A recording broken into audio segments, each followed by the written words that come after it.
여진이 잇따라 발생하면서 현재 방치되고 있는 지열발전소에 대한 대책과 함께 지진특별법 제정을 요구하는 목소리가 높아지고 있습니다. 공사 수주를 대가로 협력업체로부터 수억 원의 금품을 챙겨 논란이 됐던 포스코 구매 담당 직원에 대해 법원이 징역 4년형을 선고했습니다.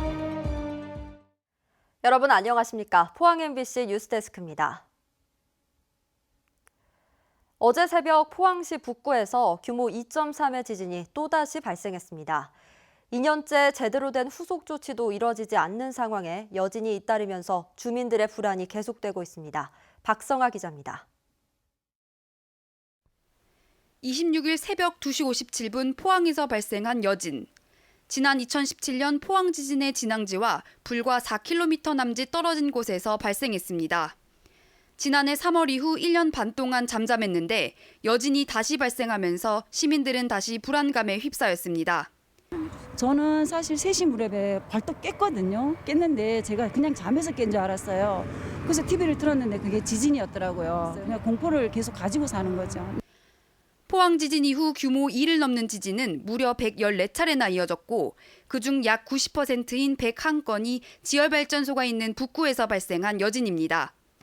더구나 포항 지진의 원인이 지난 3월 지열발전소 때문으로 결론났지만 후속 조치는 여전히 지지부진합니다. 포항지진특별법도 국회에서 2년여를 표류하다 이틀 전에서야 심사가 시작됐습니다. 정말 화가 날 지경으로 그렇게 있습니다. 왜냐하면은 지금 지진 난 지가 2년이 다 돼감에도 불구하고 전혀 무엇이 이루어진 게 없습니다. 잇따르는 여진이 현재 방치되고 있는 지열발전소에 어떤 영향을 미칠지 알 수 없는 상황. 포항시도 이번 지진이 매우 심각한 상황이라며 중앙정부 차원의 신속하고 종합적인 대책을 강력히 촉구했습니다. 정부의 조사단이 신속하게 내려와서 조사를 하고 또 앞으로 24시간 이러한 것을 실질적으로 모니터링할 수 있는 센터나 연구원 같은 것을 지열발전소 부지에 포항 지진과 유사한 사태가 발생한 스위스 바젤에서는 10년이 지난 뒤에도 지열발전으로 인한 지진이 발생했습니다. 언제 여진이 다시 발생할지 모르는 상황에서 정부와 정치권의 행보는 더디기만 하고 주민들의 불안감은 갈수록 커지고 있습니다. MBC 뉴스 박성아입니다. 대구지법 형사 11부는 협력업체에서 공사 수주 편의 대가로 돈을 받은 혐의로 기소된 포스코 구매 담당 직원 30살 A씨에게 징역 4년, 추징금 4억 8,200여만 원을 선고했습니다. 재판부는 또 범행에 가담한 59살 A씨 아버지에 대해서도 징역 3년에 추징금 4억 7,900여만 원을 선고했습니다. A씨는 2016년부터 2018년까지 공사업체 선정과 계약 체결, 자재 구매 등의 업무를 담당하며 거래업체로부터 청탁과 함께 10억 원 상당의 돈을 받고 A씨의 아버지도 범행에 가담한 혐의로 재판에 넘겨졌습니다.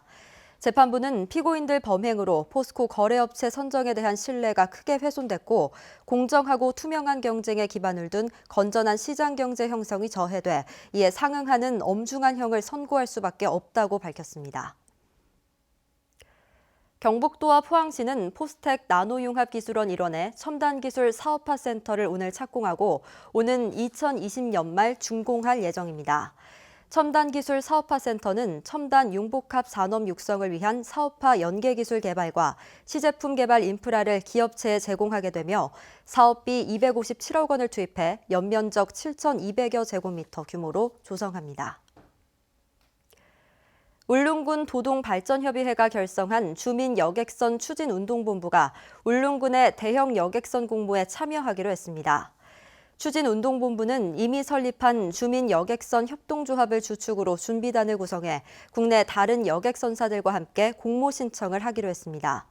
한편 울릉군은 최근 대형 여객선 유치 공모 설명회를 가진 데 이어 다음 달 18일까지 신청을 받아 다음 달 말까지 우선 협상 대상자를 선정할 계획입니다. 검찰이 아랍에미리트의 원전 기술을 유출한 의혹을 받는 한국수력원자력 퇴직자들에 대한 고발장을 접수한 것으로 확인됐습니다. 수원지검은 원자력안전위원회와 산업통상자원부가 산업기술의 유출 방지 및 보호에 관한 법률 위반 등의 혐의로 고발된 한수원 퇴직자와 관련 업체를 수사하고 있다고 밝혔습니다. 고발장에 따르면 피고발인들은 우리나라가 아랍에미리트의 바라카 원전 사업을 수주한 이후인 2015년부터 2017년까지 한국형 원전 APR 1400을 포함한 원전 기술을 유출한 의혹을 받고 있습니다. 경주시는 오늘부터 다음 달 6일까지 첨성대 옆에서 황금정원 나들이라는 주제로 정원축제를 엽니다. 이번 축제 기간에는 북두칠성을 뜻하는 7개의 별을 주제로 한 꽃별정원과 시민들이 참여해 만든 시민정원 등이 선보입니다. 또 다양한 텃밭정원과 경주 주요 농산물인 사과와 토마토, 멜론 등 실물 표본 정원도 연출해 우리가 먹는 농산물이 어떻게 생장하는지 교육의 장으로도 활용합니다. 경주 정보고등학교가 9월 30일부터 3개월간 체코 우스티나드 라벤시에서 글로벌 현장 학습을 실시하기 위해 발대식을 개최했습니다. 이번 글로벌 현장 학습에는 경주 정보고 학생 등 11명이 참여해 인피니티 에너지 등 체코 현지 6개 기업에서 현장 실습을 하고 평가를 거쳐 정직원으로 채용될 수도 있습니다. 한편 경주 정보고는 지난 2013년부터 미국과 중국, 베트남 등에서 49명의 학생이 글로벌 현장 학습을 실시한 바 있습니다. 포항 지역 아동센터 학생 400여 명이 악기 연주 실력을 뽐내는 연주회를 오늘 효자 아트홀에서 열었습니다. 우리 함께 놀 권리 연주 한 데이 행사는 오케스트라와 난타, 합창 등의 공연으로 포항예술고 뮤지컬 공연팀과 특별 공연을 펼치기도 했습니다. 포항시는 유니세프 아동신화도시 조성을 위해 아동센터 활동을 지원하고 있습니다. 늦은 오후부터 하늘빛이 흐려졌습니다. 퇴근길에는 남부 동해안에 가끔 빗방울이 떨어졌는데요. 내일 낮까지 많게는 40mm의 비가 내리겠습니다. 안수진 기상캐스터입니다. 퇴근길부터 남부동해안 곳곳에는 빗방울이 떨어졌습니다. 이들 지역으로는 내일 낮까지 가끔 비가 내리겠는데요. 이 많게는 40mm의 비가 예상됩니다. 내일 아침 최저 기온은 20도 안팎으로 제법 포근하게 출발하겠습니다. 주말 동안 낮 기온은 25도에서 최고 28도까지 치솟아 늦더위가 찾아오겠습니다. 한편 심상치 않은 바람이 또 몰려오고 있습니다. 괌 서쪽 해상에서 열대 저압부가 발생했는데요. 태풍으로 발달할 가능성이 커졌지만 아직까지 우리나라에는 어떤 영향을 줄지 판단하기 일러서요. 앞으로 발표되는 기상 정보를 참고해 주시기 바랍니다. 자세한 내일 날씨 알아보겠습니다. 내일 흐린 가운데 남부 동해안으로는 한때 비가 내리겠습니다. 아침 기온 18도에서 21도, 낮 기온은 25도에서 26도입니다. 울릉도와 독도의 하늘 표정 흐리겠습니다. 아침 기온 울릉도 19도, 독도 21도, 낮 기온은 울릉도와 독도 23도입니다. 동해 남부 해상에는 오후까지 가끔 비가 내리겠습니다. 바다의 물결, 동해 중부 해상에서 최고 2m, 동해 남부 해상에서 최고 1m까지 일겠습니다. 다음 주부터는 낮 기온도 25도 아래에 머물면서 낮 동안에도 선선하겠습니다. 날씨였습니다. 경주시 시설관리공단은 다음 달에 신규 직원을 공개 채용합니다. 응시요건은 경주시의 주소를 3년 이상 둔 사람이며 학력과 성별 제한은 없고 채용 인원은 사무직과 일반직, 업무직 등 9명입니다.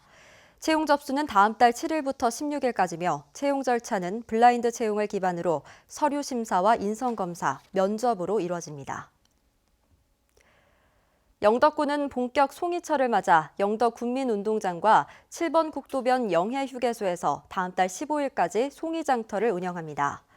송이장터에는 생산자가 채취한 송이를 소량으로도 구매할 수 있고 대목장인 다음 달 3일부터 나흘간 송이 품평회와 다양한 체험 행사도 마련됩니다. 남해안에 발령된 적조주의보가 오늘 오전 11시를 기해 전면 해제됐습니다. 국립수산과학원은 수온이 낮아지고 지속적으로 북풍 계열의 바람이 불고 있어 적조 재발생이 매우 낮다고 밝혀 경북 동해안도 올해 적조 발생 가능성이 매우 낮아졌습니다. 포항 인근 해역에 출항과 입항을 신고하는 항포구가 기존 한 곳에서 3곳으로 늘었습니다. 포항해양경찰서는 어민들의 불편을 줄여주기 위해 기존 구룡포 해경파출소뿐만 아니라 포항과 간포 해경파출소에서도 출입항을 신고할 수 있도록 했습니다.